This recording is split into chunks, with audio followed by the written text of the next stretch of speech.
In the 1950s in Marcella, Nock is being chased by Lansky and his partner, who catch him and kick him a couple of times. Lansky tells Nock he shouldn't gamble if he can't pay, and that he expects to be paid in 24 hours. Since he doesn't have any money, Nock tries to think of a way to get out of this one and finds himself at the harbor, where a cruise captain is desperate to find a doctor for a 6-month trip to India. Nock doesn't have any qualifications other than a past in the army, but since the ship is about to set sail, the captain is desperate and accepts that Nock will pretend to be a doctor. Nock learns as much as he can from the medicine books he finds in the doctor's office. When they bring in a sick mechanic, the man explains he knows he has typhus because he's often seen it while sailing, and he's heard what treatments his coworkers used in the past. Pretending to test him, Nock makes the man repeat the treatment he's heard of as he writes it down, then tells him to do exactly that. Afterward, Nock goes for a walk on deck and sees a lady that has sunbathed for too long, making her face extra red. Nock implies she may have a skin condition, then leaves for the kitchen, where he takes some whale fat to make a fake ointment. When he gives it to the lady, he pretends it's a rare oriental ointment that even Cleopatra used. A few days later, the redness of the lady's face disappears naturally because it had only been a bad tan, but she thinks it's thanks to the ointment and is willing to pay any cost for more. After selling her 3 bottles at a crazy price, Nock checks on the mechanic, who is doing better too. The captain is amused at how well Nock's doing and wonders what he'll do after the trip, to which Nock answers he'll go to medical school. 5 years later, Nock arrives at the small village of St. Maurice, where he'll be taking over Dr. Parpalade's practice. Parpalade is moving to retire in the big city and wants to leave his office in good hands, so Nock assures him he studied to be a doctor after accidentally referring to the patients as clientele. The next day, Nock pays the mailman to go around town with an announcement. On Tuesday morning, he'll give every person living in St. Maurice a free consultation. Afterward, he goes to the local pharmacy to meet Mr. Mouskey, whose business isn't doing well. Nock uses his charms to reach an agreement. They'll make people think they'll feel worse than they actually do and share the earnings. As the mailman delivers the announcement around town, gossip around Nock begins to spread. He's more elegant than what they're used to, but different is intriguing.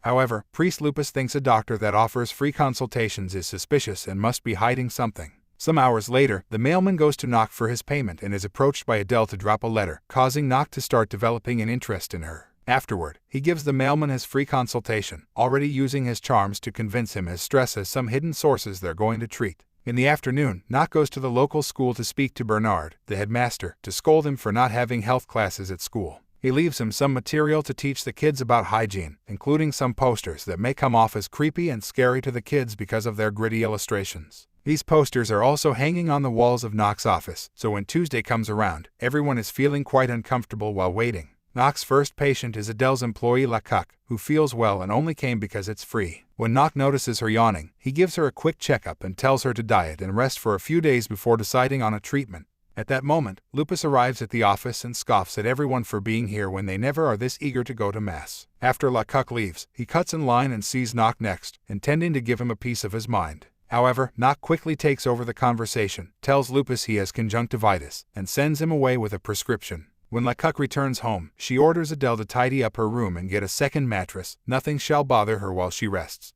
But when Adele coughs, Lecoq doesn't show the same worry for her health and tells her to stay silent. Next, Nock checks on the mailman, who is doing much better even if he realizes he needs to pay for this second consultation. Everyone in town is happy with Nock's work and impressed by his persona. Men think he's distinguished and smart. Women call him charming and handsome, and Lupus can't stop his jealousy. He's so popular that Elizabeth comes to see him just to gift him a basket of goods she baked herself and invites him to the mayor's dinner party while trying to flirt. In the evening, Nock assists this dinner party, where rich widow Pons competes with Elizabeth to see who gets to flirt with the doctor more. Nock also takes the chance to invite everyone to the conference he'll be giving at the school the next day. In the morning, the classroom is filled with both kids and adults listening to Nock talk about the kind of illnesses that can be found everywhere. He calls Didier to the front to give a demonstration, pointing out how to discover bad signs inside the mouth. Fortunately, Didier is clean, and Nock congratulates him for his good hygiene, earning him a round of applause from everyone. Afterward, Pons sings Nock's praises, which makes Lupus rather angry. He reminds her that Nock's still very suspicious and urges her to help him find out whatever she can about Nock's past. Adele welcomes him and comments on how weak Lecoq has been lately because she hasn't left the bed and has been on a diet she doesn't need. However, she doesn't insult Nock for having played her boss like that. In fact, she calls him smart. Nock notices Adele coughs a lot and asks her to come to his office sometime, promising not to charge her. Afterward, Knock goes to Lecoq's bedroom and offers her an expensive treatment that she refuses to pay. Lecoq tries to convince him she's doing fine by doing some exercise, but that only makes her feel worse, causing her to give in and pay Knock whatever amount he asks for. A few days later, Knock visits Mouske for their monthly meeting.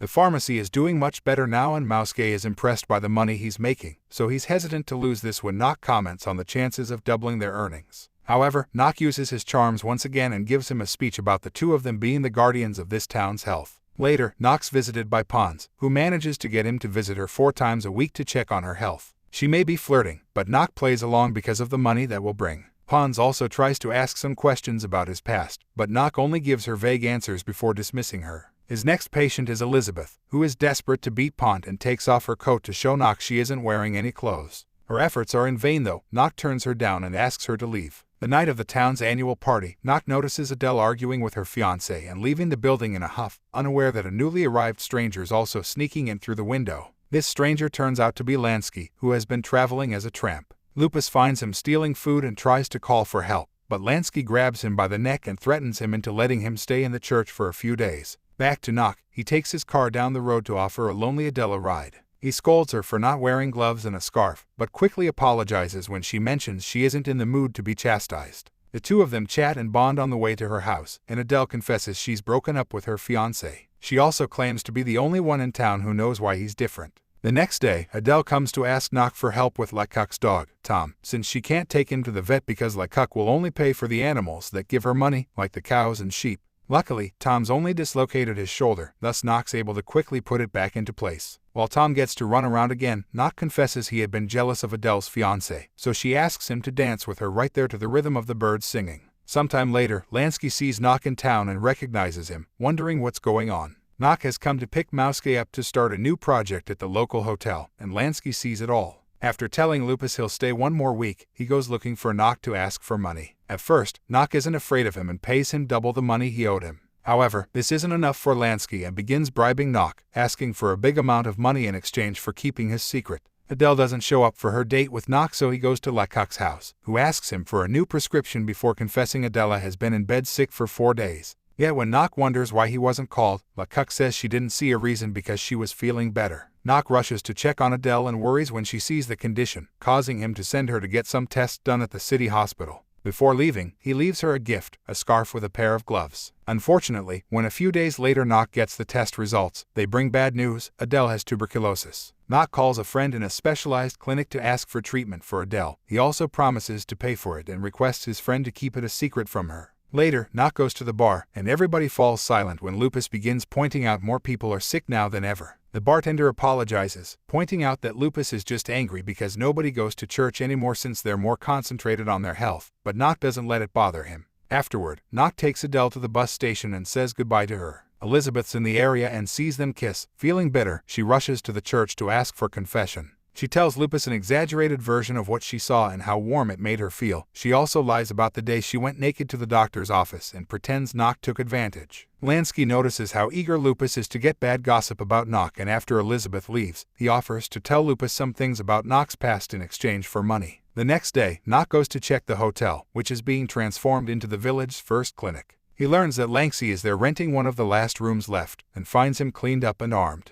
Knock gives him the money he asked for, but Lansky grabs it only to ask for more, this time an even more insane amount. Meanwhile, Lupus goes to see the mayor to tell him Knock took advantage of Elizabeth and corrupted Adele into leaving her beloved hometown. However, the mayor doesn't fall for it. He already knows Adele was sent to a clinic, and points out Elizabeth is always taking her clothes off for people, including the mayor himself. Some days later, Knock receives a letter from Adele, who is very comfortable in the clinic and feels lucky to have met him. That night, Lansky comes over for his payment, so Knock promises he'll take out the money from the bank the next day. To seal the deal, Knock invites him to toast with whiskey, and Lansky takes it without knowing the doctor tampered with it. The next day, Lansky is suffering from such an awful case of diarrhea that he sullies many of the floors and walls of the hotel. Knock goes to check on him and pretends Lansky's terribly sick, so he promises to help after Lansky gives him back his money and signs a letter confessing all his past crimes. Some weeks later, Parpelade comes back to the village to see how it's doing, and he's shocked to see the finished clinic, not understanding the need for it.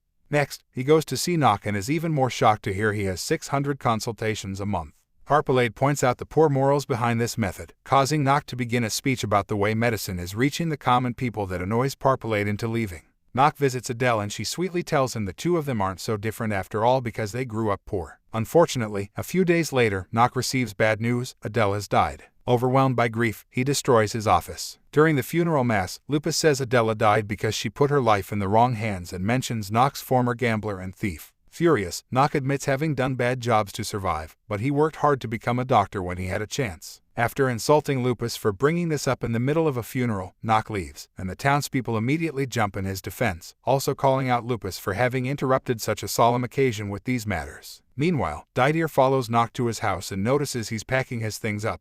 The kid runs back to the church to tell the townspeople that Nock is leaving for good, so everyone comes to an agreement. They don't care if Nock isn't an actual doctor or is a criminal, he's made their lives better. Ignoring Lupus' pleas, everyone rushes out to the streets to surround Nock's car and ask him to stay. Lecoq even confesses she got a letter from Adele saying she wanted him to have Tom, which means Nock should stay in her honor. When even a man that used to stutter begs him to stay with perfect speech, Nock cries and promises the Adele that lives in his heart that this will be his permanent home. The end. Thanks for watching. Bye.